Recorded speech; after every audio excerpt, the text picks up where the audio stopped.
ठीक है। और सबसे पहले किस एज में हैं, किस एज में आपको पता चला था कि आपको कुछ प्रॉब्लम है आईज की? 8 साल की उम्र से। 8 साल की उम्र से क्या हुआ था? सबसे पहले क्या प्रॉब्लम हुई थी? लेफ्ट आई में विजन कम होना शुरू हो गया था। ऑल्सो आई थिंक स्क्विंट था पहला चीज। स्क्विंट कब नोटिस किया था आपने अपनी बच्ची की आंख में?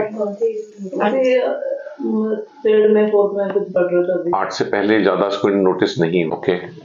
उसके बाद से फिर लेफ्ट में आई थिंक 1 साल में लेफ्ट में बहुत सडनली विजन डाउन हो गया था, पर राइट में इतना इम्पैक्ट नहीं पड़ा था। हाँ, फिर लेफ्ट में, उसके फिर धीरे धीरे लेफ्ट में ऐसा हो गया था कि सिर्फ लाइट ही मैं देख पाती थी और पूरा एकदम ब्लैक था। फिर राइट में धीरे धीरे हाँ, बट फिर अभी आई थिंक लास्ट ईयर से थोड़ा पेरिफेरी में भी थोड़ा ज्यादा हो गया, थोड़ा या वो ज्यादा अफेक्ट कर रहा है। राइट, ठीक है, ओके। अब मेन प्रॉब्लम सिम्टम क्या है आपका? अभी राइट में, लेफ्ट तो हाँ काफी प्रॉब्लम है उसमें। बट राइट में पेरिफेरी फॉर एग्जांपल से नीचे का थोड़ा विजन अफेक्टेड है, साइड्स का थोड़ा है। तो जब हम चलते हैं तो कुछ अगर नीचे दिख भी जाए, पता कॉन्फिडेंस नहीं रहता, टकराने का डर रहता है। बाकी पढ़ाई में भी पहले इतना अफेक्ट नहीं था, बट अभी थोड़ा भी और कर लिया तो स्ट्रेन हो गया आंखों से। बेसिक चेकअप करके देखे, फोरहेड आइडिकल्स के लिए स्ट्रेट देखेंगे दोनों। बड़ी करके आंख खोलेंगे,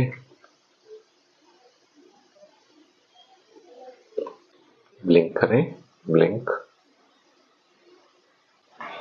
आजकल कोई दवाई इस्तेमाल कर रहे हैं? मेरा आयुर्वेदिक का ट्रीटमेंट चल रहा था, तो उसकी दवाइयाँ तो चल रही है किसी के लिए, आरपी के लिए ही, वो खाने की दवाइयाँ। दूर की तरफ देखेंगे, मेरी लाइट में नहीं देखेंगे, की तरफ देखेंगे।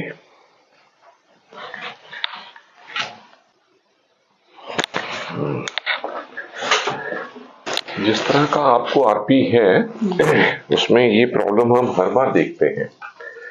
आरपी में टिपिकली जो है वो पेरिफेरल विजन इफेक्ट होता है, लेकिन जिन पेशेंट्स का मैकुला जल्दी, कुछ पेशेंट्स में वो अफेक्ट होता है, लेकिन क्योंकि कुछ में होता है तो आरपी का ट्रीटमेंट में अगर ठीक से फॉलो अप ना हो, ठीक से वो चेक ना करें रेटिना में क्या हो रहा है, तो जो मैकुला का एडिमा था, जो मैकुले पे एक दवाई जरूर शुरू होनी होती है जो स्पेसिफिक है, वो आपकी लेफ्ट आई को नहीं मिली, इसीलिए वो मैकुला सारा का सारा धीरे धीरे धीरे धीरे डैमेज होता गया।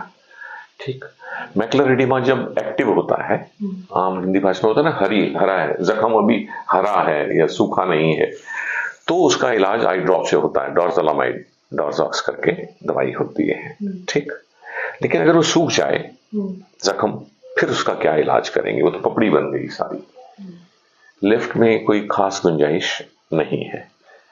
लेफ्ट की बात यही करके खत्म। लेफ्ट में आपका ये जो तिरछापन दिखता है, हम आपको जो चश्मा बना के देंगे, उस चश्मे में इस साइड पे उस तरह के प्रिज्म लगाएंगे जिस तरह का प्रिज्म उन स्क्विंट वाले लोगों को दिया जाता है जिनका ऑपरेशन हो नहीं सकता या वो करवाना नहीं चाहते, या जिनका विजन खत्म हो चुका है। विजन खत्म होने पे ऑपरेशन करने से सीधा करेंगे तो फिर वापस जाएगा। ठीक, लेकिन अगर इसमें एक ऐसा प्रिज्म लगा देंगे, जब भी आप चश्मा पहनोगे ये आंख इसके मुकाबले में थोड़ी सीधी दिखेगी, लोगों को डिस्प्लेस हो जाएगी ना इमेज, तो सामने से उनको लगेगा हाँ स्क्विंट कम हो गया तुम्हारा, क्योंकि अभी श्वास चल रहे हैं उसकी। अगर कुछ आगे जा, ताकि इसको इतना जिंदा रखेंगे कि ये 100% डेड होने की बजाय यहाँ कहीं रुक सके और फ्यूचर के लिए। राइट आई के लिए आपकी सब ट्रीटमेंट शुरू होगी, अच्छी तरह से शुरू होगी। बाकी जब आपके टेस्ट हो जाएंगे तो स्पेसिफिकली इसको हम असेस करेंगे, ठीक है, और इसको अब रोकेंगे खराब होने से और कोशिश करेंगे जो थोड़ा बहुत इम्प्रूवमेंट, ताकि जिस दिन स्टेम सेल थेरेपी जो अगले कुछ महीनों या 1-2 साल में FDA अप्रूव होने वाली है, वो अवेलेबल हो जाए, तो आपको जरूरत है स्टेम सेल थेरेपी की। एक ही आंख है, वो भी धीरे धीरे धीरे धीरे जा रही है, तो किसी को तो बैठ के उनको इंडिविजुअल ट्रीटमेंट, ठीक है, इस नजर 2-4 लाख खर्च होंगे जब स्टेम सेल थेरेपी होगी, वो जो करेंगे उनके लिए मैं बता दूंगा, है ना। आमतौर पे आपके विजन को हम रोकने में कामयाब हो जाएंगे खराब होने से। स्टेम सेल थेरेपी आप बता रहे हो, इसका एस्टिमेटेड क्या कॉस्ट? आजकल अभी एफडीए अप्रूवल नहीं है, लेकिन ट्रायल बेसिस पे लोग कर रहे हैं। उसमें ये होता है कि पेशेंट को साइन करने होते हैं कि मुझे पता है ये एफडीए अप्रूव नहीं है, हालांकि वो 90-95% हो चुकी है अप्रूव, सिर्फ उसका पेपर वर्क बाकी है, सिग्नेचर नहीं हो गया अमेरिका में, फिर वो सारी दुनिया में एफडीए अप्रूव्ड हो जाती है, फिर इंडिविजुअल कंट्री के लिए आसान होता है, इम्प्रूवमेंट होता है। हाँ, स्टेम सेल थेरेपी जो है वो एक इंजेक्शन होता है और वो दो तरह के से लग सकता है। एक लग सकता है आंख के यहाँ नीचे की तरफ, ठीक, आंख की आई बॉल के अंदर नहीं, ठीक है, इसको हम बोलते हैं रेट्रोबल्बर इंजेक्शन। इसमें दवाई आंख के चारों तरफ इंजेक्शन से पहुंचा दी जाएगी, पीछे नस के पास। रिस्क ना के बराबर, फायदा थोड़ा सा, ऐसे समझाने के लिए बताएं तो 12.5% जितना विजन है, समझाने के लिए ऐसा भी एक्यूरेट। और दूसरा होता है आंख के अंदर इंजेक्शन लगाया जाए, थोड़ा सा रिस्क, लेकिन अगर ठीक रहा तो फायदा करीब 25%। मोर रिस्क क्योंकि वो आंख के अंदर लग रहा है, स्टेम सेल्स बिल्कुल नस के पास छोड़े जा रहे हैं, तो वो एब्जॉर्ब होंगे, आउटर करेंगे, उसके आसपास करेंगे तो वो थोड़े बहुत अंदर तक पहुंचेंगे। बेसिक मेडिसिन अभी शुरू कर रहे हैं, आपका असेसमेंट करवाएंगे, ठीक है, उससे ये पता चल जाएगा कि हम कब तक वेट कर सकते हैं। ये ना हो कि उसके सिग्नेचर होने रह जाए कई साल तक और तब तक निल हो जाए, तो वो होती है असेसमेंट कि क्या ये कितने टाइम तुम वेट कर सकती है तुम्हारी आंख। एक स्टेज पे जाके स्टेम सेल थेरेपी यूजलेस हो जाती है। लाइक फॉर लेफ्ट आई का कुछ है 5% 10% चांस, तो वो भी करवा सकते हैं, ठीक है, उसमें तो कोई रिस्क नहीं। लेफ्ट के लिए तो मैं कहूंगा कि इंट्राविट्रियल आंख के अंदर इंजेक्शन, हमें कोई रिस्क नहीं है, ये असेसमेंट कर सकते हैं। लेफ्ट साइड में अगर हम अंदर इंजेक्शन देते, लेफ्ट में अंदर तो कुछ इंट्राविट्रियल और राइट में रेट्रोबल्बर। आपका जेनेटिक मैपिंग में उन 4 डिजीज में से एक निकल आई तो बहुत अच्छा ट्रीटमेंट हो पाएगा, फिर राइट आई सुधर जाएगी, पर वो सिर्फ 4% है। 3% ही मानिए, उन चारों में से एक का इलाज तो है पर वो करोड़ों में है, तो अगर अभी हम रूल आउट करें, पर हमने सोच रखा है जिस दिन उस बीमारी का पेशेंट आ गया, हम खुद कैंपेन शुरू करेंगे मीडिया में to collect money for that patient, ठीक है। बाकी सब आसान है 3, पर 100 में से 4 रेटिनाइटिस पिगमेंटोसा का स्पेसिफिक ट्रीटमेंट है। 1 करोड़ों में है, 2.5 करोड़ से लेकर 5-7 करोड़ तक, बाकी सब सस्ते हैं, ठीक है जी। हाँ। मैंने आपका ना यूट्यूब चैनल के थ्रू देखा था, वैसे हम जहाँ आए थे, तो एक आपके वीडियो में ना आपने एक टैबलेट सजेस्ट किया था कि डाइसल्फिराम, कि मतलब आपने कहा था कि ऐसे डॉक्टर में नहीं डाइसल्फिराम की, बट मैं एक मेरे कोई फैमिली मेंबर होते तो मैं देखता। हाँ, तो हाँ। और अब उसकी रिसर्च और भी आगे बढ़ गई। ये वीडियो करीब साल पहले का। अजीब बात है, जब हम वो वीडियो बना रहे थे डाइसल्फिराम के बारे में, क्योंकि उसके ह्यूमन रिजल्ट्स आ गए थे, उसके बाद एक स्टेज होती है जब उन्होंने डाइसल्फिराम के साइड इफेक्ट पे 2-4-6 साल लगाने हैं। डाइसल्फिराम के साइड इफेक्ट्स हमें 30 साल से पता है। डाइसल्फिराम जब नशा छुड़ाने के लिए हुए थे, लेकिन जो रिसर्च होती है उसमें एक प्रोटोकॉल होता है, अगर कोई दवाई किसी नई बीमारी के लिए इस्तेमाल होनी है जो पहले हो चुकी है और चीजों के लिए, तो उसके साइड इफेक्ट के बारे में दोबारा से स्टडी करनी पड़ती है। ये थ्योरी में ऐसा है। डाइसल्फिराम नॉर्मल इंसान में क्या करती है, ठीक है, दे सकते हैं। डाइसल्फिराम आरपी पेशेंट में क्या करेगी, वो करना पड़ता है पता होते हुए भी, ठीक है।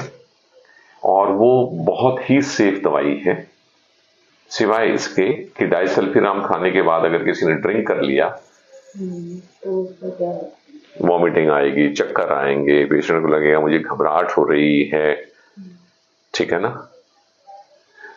तो आप थोड़े दिन के लिए छोड़ देना ड्रिंक 15 दिन के लिए देंगे डाइसल्फिराम, उस दौरान आप ड्रिंक मत करना। यही कहते हैं हम तो जिस पेशेंट को देते हैं। उसके साइड इफेक्ट होते ही ड्रिंक लेने, और उस साइड इफेक्ट को इस्तेमाल किया जाता है उस पेशेंट से ड्रिंक छुड़वाने के लिए। डाइसल्फिराम आरपी पेशेंट को कह के दी जाती है कि तुम्हें दे रहे हैं, दारू मत पीना, और जो जिनकी छुड़वानी होती है उसको बताया नहीं जाता, उनके फैमिली मेंबर को देते हैं डॉक्टर पेशेंट को बाहर बिठा के कि शाम के टाइम चाय दूध कुछ भी हो उसमें मिला दो, बताना मत। अब उसने वो पी ली चाय डाइसल्फिराम डाल के, अब जब रात को वो ड्रिंक पिएगा तो उसको तो नहीं पता उसने डाइसल्फिराम लिए, वो सोचेगा मैंने ड्रिंक लिया है तो मेरी तबीयत खराब हो गई। अगले दिन फिर यही होगा, तो हफ्ते 10 दिन में पेशेंट कहता बस तौबा मैंने नहीं पीनी, रोज तबीयत खराब हो रही है, ठीक है। बस ये साइड इफेक्ट है उसका। वो प्रोटोकॉल में स्टेज 3 पे आती है। जैसे अभी बेसिक दवाई शुरू करेंगे वो ऑटोमेटिकली आपको दी जाएगी, ठीक है। मतलब शी डोंट ड्रिंक तो क्या हम दे सकते हैं? तो मुझे तो पता है, तो मैं तो मजाक कर रहा था। यहाँ आके बैठ के काम की बात तो हम कर ही रहे हैं, बीच बीच में मुस्कुराना जरूरी है। हाँ जी, वो ट्रीटमेंट का अहम हिस्सा है, ठीक है। कोई सवाल बचता है? नहीं? आपकी ना है तो हम मान लेते हैं। स्क्रीन टाइम कितना है? स्क्रीन टाइम अभी थोड़ा रिपोर्ट एंड ऑल होता है। हाँ। मोबाइल ज्यादा होता है कि कंप्यूटर ज्यादा होता है? आजकल तो दोनों ही इसका बहुत है। मन कैसे रहता है ये मैं इनसे पूछ रहा हूँ, तुमसे नहीं पूछ रहा, वरना किसी से हाल पूछो तो सभी कहते हैं ठीक हूँ, है ना। और क्या, सब ठीक है, ठीक है। ये वैसे तो काफी पॉजिटिव भी लेती है इसको, बस मूडी है।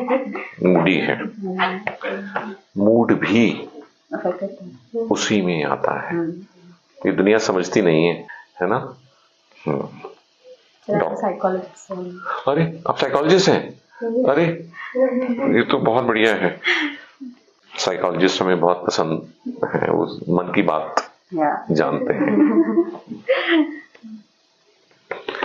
तो अब हम मेडिसिन बेसिक शुरू कर रहे हैं।